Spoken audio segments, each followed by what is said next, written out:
GPA five শিক্ষার্থীদের অনেকেই জানে না জিপিএ মানে কি। বাংলাদেশ সম্পর্কেও তাদের ধারণা কম। মুখস্থবিদ্যা নির্ভর পড়াশোনা এবং শুধুমাত্র ভালো ফলাফলমুখী শিক্ষা ব্যবস্থার কারণেই শিক্ষার্থীদের এই অবস্থা বলে মনে করেন শিক্ষাবিদরা। আনোয়ার হোসেনের রিপোর্ট। মাধ্যমিক পরীক্ষার ফল প্রকাশের দিন এমন উচ্ছ্বাসে মেতে ওঠে শিক্ষার্থীরা।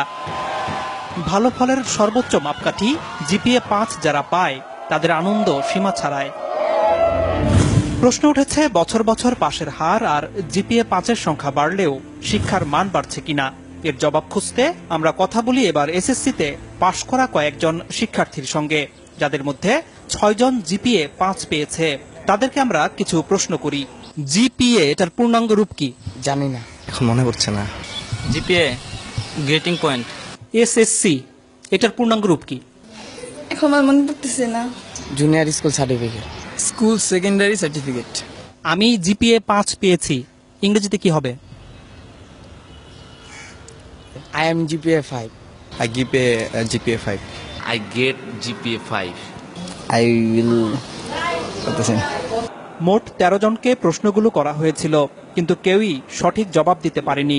এসব শিক্ষার্থীর কাছে এরপর করা হয় সাধারণ জ্ঞান এবং বিজ্ঞান বিষয়ে কিছু প্রশ্ন।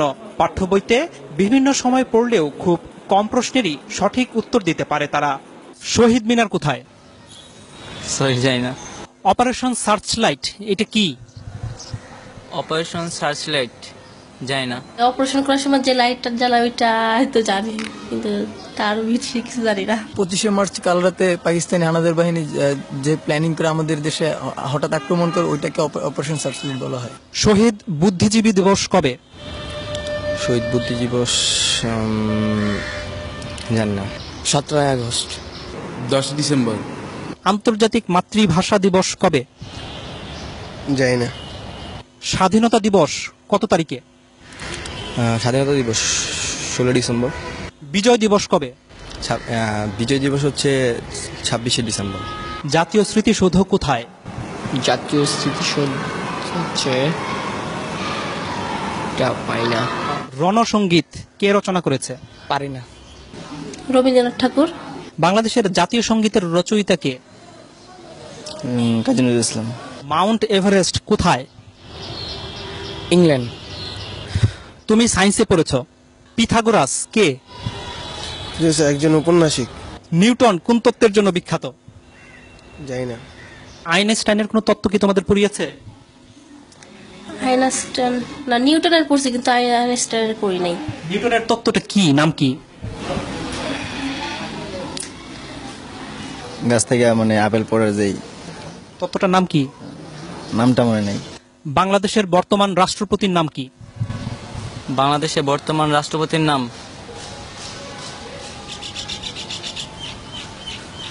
জানি না। রাষ্ট্রপতির নাম হচ্ছে মুক্তিযুদ্ধের সময় বাংলাদেশকে কয়টি সেক্টরে ভাগ করা হয়েছিল? 9টি। নেপালের রাজধানী কোথায়? নেপসুন। তুমি তো কম্পিউটার ব্যবহার করো। ব্যবহার করি মাঝে মাঝে আর কি, এই ফেসবুকে আর কি থাকি, গান টান শুনি। হার্ডওয়্যার এবং সফটওয়্যার এটার মানে বুঝো? জানি না। তোমরা কি পাঠ্য বইয়ের বাইরে কোনো বই পড়ো? এমনি মানে গল্পের বই পড়ি। কার গল্প? রবীন্দ্রনাথ ঠাকুরের গল্পের বই পড়ি। রবীন্দ্রনাথ ঠাকুরের একটা গল্পের নাম বলো তো। শিক্ষাবিদরা বলছেন জিপিএ-৫ পেয়ে ভালো শিক্ষার্থীর তকমা নিলেও জ্ঞান অর্জনের দিক থেকে পিছিয়ে আছে তারা। আমরা দেখি বিশ্ববিদ্যালয়ে ভর্তি পরীক্ষায় জিপিএ-৫ তারা পাস পর্যন্ত করতে পারে না। তার মানে যারা জিপিএ-৫ পেয়েছে তারা যেটা শেখার কথা সেটা শিখে নাই। তার মানে হচ্ছে কি এই জিপিএ-৫টা সত্যিকার জিপিএ-৫ না, তাদের হাতে জিপিএ-৫টা তুলে দেওয়া হচ্ছে। এখন শিক্ষার গুণগত মানটা যদি বাড়ানো না হয়, তাহলে শুধুমাত্র সংখ্যা দিয়ে আসলে কোনো লাভ হবে না। এদিকে শিক্ষার্থীরাই জানালো কেন তারা এসব প্রশ্নের উত্তর দিতে পারছে না। প্রথম কথা হলো আমি সংবাদ বেশি দেখি না, নিউজ পেপার পড়ি না। পাঠ্য বইয়ে যে সিলেবাসটা দেওয়া আছে ওই সিলেবাসের মধ্যেই সবসময় সীমাবদ্ধ থাকো। ওগুলো সায়েন্সের সাবজেক্টগুলো একটু বাইরে পড়ি, কিন্তু বাংলা সমাজ এগুলো নিয়ে আমার বেশি ঘাটতে আর কি, বেশি ওগুলো পড়ি না। তবে শিক্ষাবিদরা মনে করেন দেশের সাহিত্য ইতিহাস সম্পর্কেও জ্ঞান থাকতে হবে শিক্ষার্থীদের। বিজ্ঞান, বাণিজ্য, মানবিক বিভাগের মধ্যে তো আলাদা করা যাবে না। এটা এই দেশের যদি নাগরিক হিসাবে তারা বড় হয়, তাহলে তো এগুলো জানতে হবে। কোথায় শহীদ মিনার, কেন শহীদ মিনার, কোথায় স্মৃতিস্তম্ভ, কাদের স্মৃতিতে স্তম্ভ, এগুলো তো জানতে হবে। এটা না জেনে কি করে? তারা বলছে তাদের বাংলা সাহিত্যের ব্যাপারে, ইতিহাসের ব্যাপারে আগ্রহ নেই। মানে এটা আসলে তাহলে মানে তার কি পূর্ণাঙ্গ শিক্ষা পাচ্ছে? না, একেবারেই না, একেবারেই না। শিক্ষা সংশ্লিষ্টরা বলছেন, শিক্ষার্থীরা মুখস্থ বিদ্যা নির্ভর হয়ে যাওয়ায় তাদের এমন দশা। বছরের প্রথম থেকেই যদি তারা কোচিং মুখী হয়ে তারা শুধুমাত্র চ্যাপ্টারগুলি মানে সামারাইজ করে ছোটভাবে ওইভাবে শেখানো হয় নাম্বারের দিকে তাকিয়ে, তাহলে তার জ্ঞান তো বাড়ছে না, মেধাও বাড়ছে না। আমি বলবো যে মেধার অপচয় হচ্ছে। এর প্রভাব পড়েছে চাকরি ক্ষেত্রেও। চাকরিদাতাদের অভিজ্ঞতা বলছে, যেসব শিক্ষার্থী ভালো ফলাফল করেছে তাদের একটি বড় অংশই ইন্টারভিউ বোর্ডে ভালো করছে না। ট্রাফিক জ্যাম নিয়ে কিছু একটা লিখতে বললাম, বা এখন হয়তো ওয়ার্ল্ডে কোনো একটা ইভেন্টস হচ্ছে, সে কোনো একটা খেলা টুর্নামেন্ট চলছে, বলি যে এটার উপরে লেখেন, যা মনে হয় আপনি বাংলায় লেখেন, ইংলিশে লেখেন। উদ্দেশ্যটা থাকে হচ্ছে তার সেন্টেন্স মেকিংটা দেখা, থিঙ্কিং প্রসেসটা কি এটা জাজ করা, অ্যাটিটিউডটা দেখা। ফলাফলটা ভালো আসে না। জেনারেল নলেজটা ডেটোরিয়েট করেছে এবং কমিউনিকেশন স্কিলে ডেটোরিয়েট করেছে, বোথ রাইটিং স্কিল এবং ভার্বাল স্কিলটাতে।